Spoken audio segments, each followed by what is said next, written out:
নমস্কাৰ। আজি গৃহতে বহি বিশেষ কথা এটা কম বুলি ভাবিছোঁ। বলনি গদতি যদুপতি ৰাম ৰাম ৰাম ৰাম ৰাম কিনো কি পামুক কৰিলা নাৰায়ণ দেৱৰু দুৰ্লভ অতিশয় ৰাম ৰাম ৰাম ৰাম ৰাম গৃহতে থাকিয়া দেখিলো তজু চৰণ হৰি ৰাম ৰাম কৃষ্ণ। আজি বিশেষ মোৰ দেহৰ ভিতৰৰ পৰা যি মনৰ ভাৱ আছে, আজি সেইটো আমাৰ অসমবাসী ৰাইজলে উলিয়াই পেলাই কম। আমাৰ অসমত আমি বাল্যকালতে শুনিছিলোঁ বুঢ়া বৃদ্ধসকলৰ মুখত যে দক্ষিণে সাগৰ উত্তৰে নগৰ। এতিয়া ক'ত হ'ব সাগৰ আৰু ক'ত হ'ব নগৰ সেইখিনি মই কৈ দিবলৈ নাযাওঁ। লেকিন বৰ্তমান আমাৰ অসমত, উজনি অসমত নৰ্থ ইষ্ট ষ্টেটবিলাকত পাহাৰ আছে আৰু ইলেক্ট্ৰিক প্ৰজন্ম কৰিবৰ কাৰণে সুবিধা আছে। দিল্লী চৰকাৰে আমাৰ অসমতে চব সেইবিলাক দি দিলে। 80 চনতে ডাংকেল প্ৰস্তাৱ হৈছিলে। সেই প্ৰস্তাৱবিলাকত বহুত বস্তু ঠিকাদাৰ হাতত দি দিলে। এতিয়া মানুহবিলাকে কয় কি বুলি, এই বিজেপি চৰকাৰ হোৱাৰ কাৰণে এনেকৈ হ'ল, সেই আমুক চৰকাৰ হোৱাৰ কাৰণে তেনেকৈ হ'ল। চব সেইবোৰ মিছা কথা। কংগ্ৰেছেই পৃথিৱীখন শেষ কৰি দিলে। এতিয়া আমাৰ যিখিনি বয়সৰ নেতাসকল আছে তেওঁলোকেতো এতিয়া ৰিটায়াৰ হৈ গ'ল। তেওঁলোকেও জানে সেইবিলাক কথা। আমিতো সেইবিলাক কথা জানোৱে। আমি পাৰ্টিত গৈ সেইবিলাক কথা পাইছিলোঁ। কিছুমান মানুহে কৈছিলে ৰত্নেশ্বৰ গগৈ ডাঙৰীয়াই এইবিলাক CPMত যাব লাগে কাৰণে এইবিলাক ভুৱাবাজি খেলবোৰ পাতি আছিলে।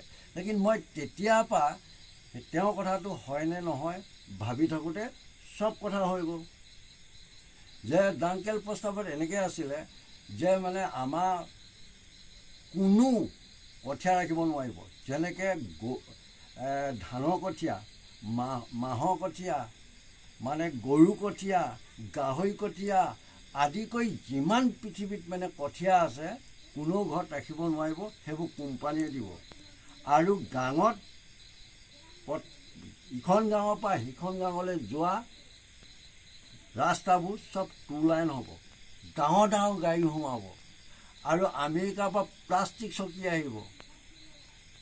প্লাষ্টিকৰে প্ৰায় বস্তু হ'ব। তেতিয়া বিস্ময়, কিছুমান মানুহে বিস্ময় খাইছিলে। এই মানুহটোৱে সঁচাকৈ কৈছিলে নে মিছাকৈ কৈছিলে। মই তেতিয়াৰ পৰা এই কথাবিলাক আজিলৈকে লৈ আছোঁ। চব কথাই হৈ পৰিলে। তেতিয়া দিনকতে নৰ্থ ইষ্ট ষ্টেটবিলাকত আমেৰিকা মানুহে কৰিছেনে এতিয়া ক'ৰ মানুহে কৰিছে, NSPC তেতিয়াই দিলে। 70 চনতে মই লগ পাইছোঁ পাঙিনত BFCC কোম্পানীটো। সেই BFCC কোম্পানীটো এতিয়া NSPC হ'ল 70 চনত। মই 78তে মই চিয়াং নদীত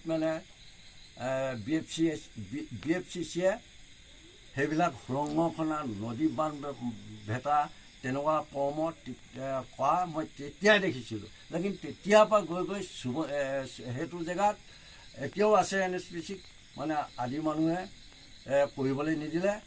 আমাৰ অসমৰ সোৱণশিৰি অৰুণাচলৰ পাহাৰ আৰু মানে অৰুণাচলৰ পাহাৰ কিনাৰতে আছাম, তাত তেতিয়া BFCCটো গৈ NSPC হ'ল।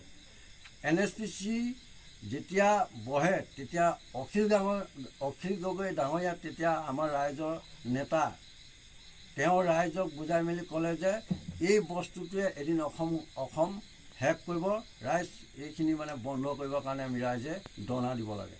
লেকিন কিমান চেষ্টা কৰিলে নোৱাৰিলে।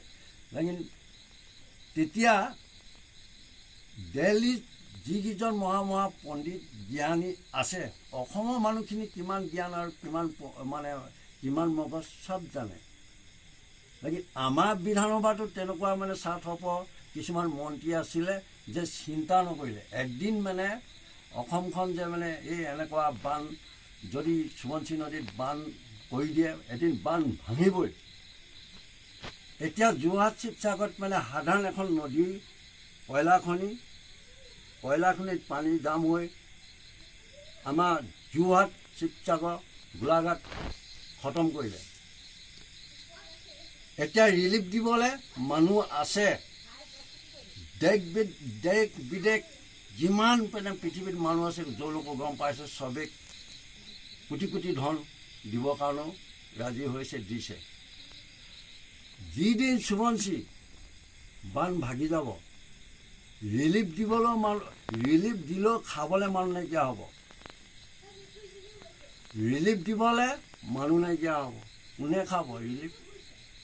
লেকিন সোৱণশিৰি বান যেতিয়া ভাগিব, ধেমাজি, লখিমপুৰ, যোৰহাট, মাজুলী, শিৱসাগৰ, গোলাঘাট, অসমৰ 50% মানুহ মৰি যাব। আজি ফেচবুকত বা ইউটিউব চেনেলৰ থ্ৰুৱে যিটো কথা কৈছোঁ, সেই কথাটো বৰ্তমান উঠি অহা প্ৰজন্মৰ যিখিনি ডেকা মানুহ, সেই কথা আপোনালোকে অন্তত ল'ব। এদিন নহয় এদিন এই ঘটনা হ'ব আৰু মই নাথাকিবও পাৰোঁ, সংসাৰত গুচি যাবও পাৰোঁ। সংসাৰৰ পৰা যাওঁতে এই ঘটনা হ'ব বুলি ভাবিছোঁ। আজি ভিডিঅ' মই ইমানকে ক'লোঁ। ধন্যবাদ।